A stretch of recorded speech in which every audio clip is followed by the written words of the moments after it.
Now we are going to look at this example number one. Okay, let me check. Okay, so what is this?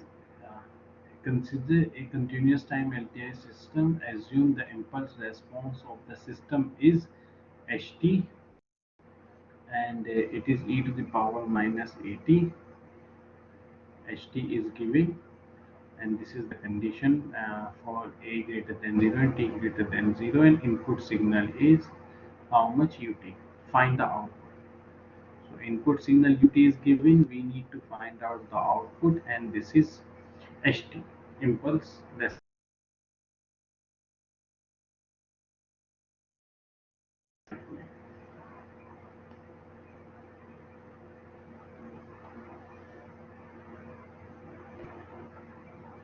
So in the question, xt input signal is given, it is how much ut. ht impulse response is given, e to the power minus at, a greater than 0, t greater than 0, and we need to find out output. This is the question. Okay, so first I want to tell you the shape of these signals. So as you know, what is the shape of ut? What is the shape of ut? Ut signal is this one, like this. This is ut signal, its value is 1. Okay, and what is the shape of this signal? The shape of this signal is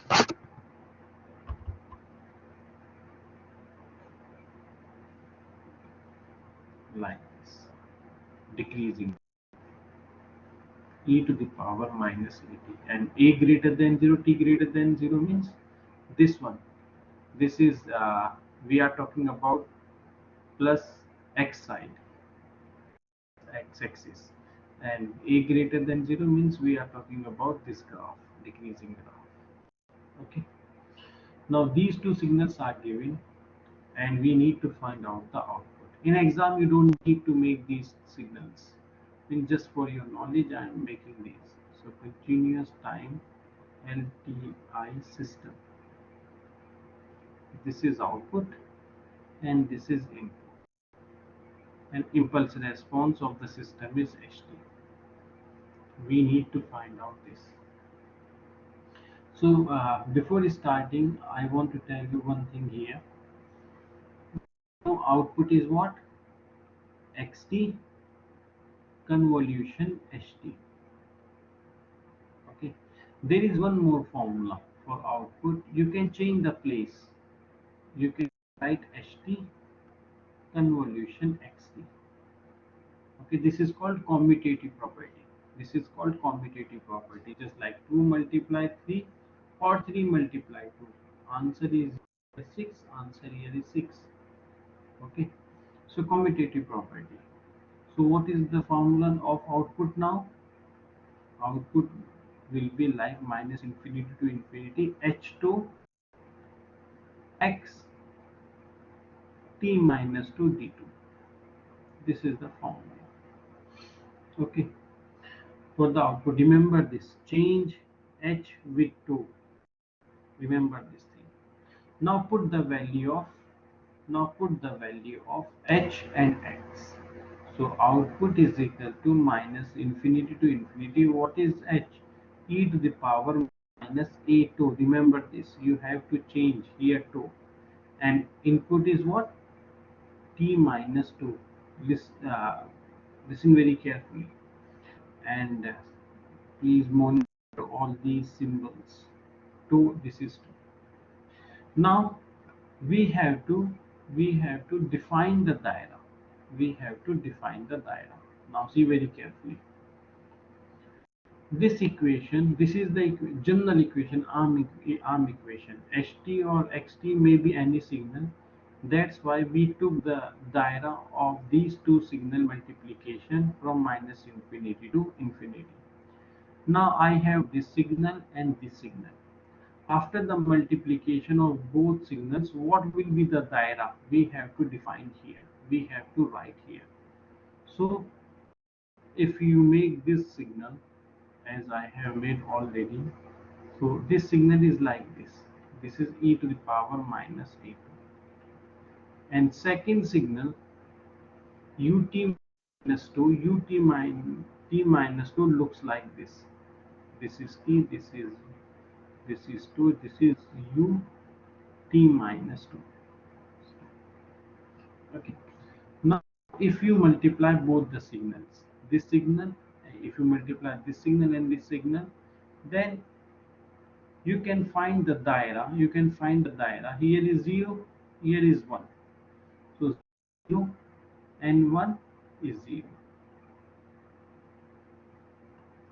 But from 0, this is 0, and let's suppose here is t. 0 to t signal is there. First signal is there, yes, first signal is there, 0 to t. Second signal is there, yes, second signal is also there, 0 to t. 0 to t, 0 to t, both signals are there. After t, this signal is present, this signal is 0. So answer is 0. So multiplication of this signal with this signal gives the daira 0 to t, gives the daira 0 to t. So this is e to the power minus 80 multiply u t minus 2, and this is 2, sorry. Okay, after the multiplication this will be the daira 0 to t. So you have to write here 0 to t. This is the important point. So first step, you have to find out which formula is good, then you have to find out the daira. Now I go back here. Why I use this formula? Why I use this formula, not this one? Because see very carefully. This is HT signal. This is input signal. Okay. Now this signal is easy and this signal is difficult. Why difficult? Because this signal value is changing continuously, but this signal value is constant. So this signal is easy and this signal is hard, difficult signal. So difficult signal always take first. Always take first in the formula, always take first difficult signal and easy signal second one, the last one. Okay. That's why I use this formula. We have seen in the question ht is a difficult signal and xt is a easy signal. So easy signal in the last, difficult signal first. So that's why I use this formula. So this is the step first. This is step two. Uh, okay. Then we have to put the values now. 0 to t. Now, what is the value of ut minus 1? Ut minus 1 is 1. And what is the value of e to the power minus a2? We cannot say the value because the signal is changing continuously. Inside the integration, listen very carefully, inside the integration, if the signal amplitude is changing continuously, in that case, we cannot write the value of the signal inside the equation. We have to write just equation. If the amplitude of the signal is changing, then inside the integration we have to write down the equation of the signal. Okay. Now ut minus 2, this signal is constant. Its value is not changing. So you can write its value directly. Okay. Now this is very important step. Now after this, chapter number 1, you have seen this example, almost same this example in chapter number 1. Now you have to solve this. You have to solve. Okay. Now I am solving it directly. So this is e to the power minus a2 divided by minus a. You know about it, 0 to t. So first one I have to put t in place of 2, then minus sign, then in place of t 0, then this one. You know about it, I hope. 0, this one. First step, t in place of 2, and then 0 in place of 2. Okay. So after solving this, this is e to the power minus 80 divided by minus a.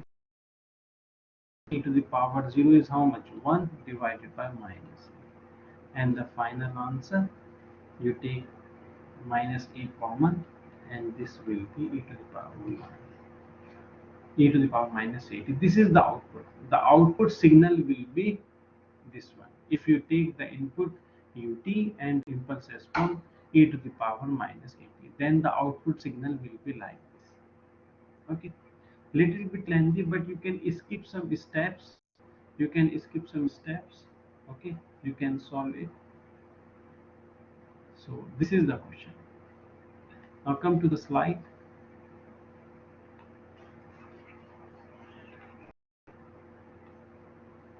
So second question. Now important thing here is, in some question you can find the range of the signal is given. Range of the signal. Now see, same example, but the language is changed. Find the output for a continuous time LTI system from range 0 to t. Now here in the question it is written range of the question. Range of the question is given. So it is a good thing if the range of the question, if the range of the output is given, and impulse response is e to the power minus 80 same, and input is ut. So here just put in the formula directly, and you know the range is given, the output signal.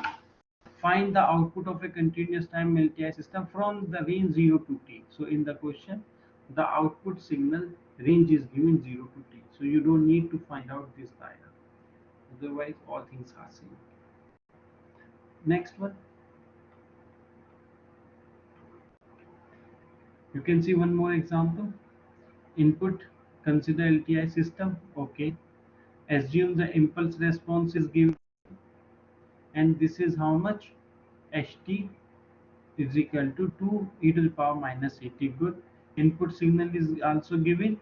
Find the output for 0 to t. Now output, you need to find out the output 0 to t. Just put the value 0 to t, put the value of h, and ut minus 2, you know it is 1. Just integration, chapter number 1. Okay, so these examples are very easy if you know about chapter number 1. This example number 4 you can skip. You don't need to solve this example number 4. Okay, example number 4 no need to do. Example this one, where is it? Yeah, this example you can skip. Okay then.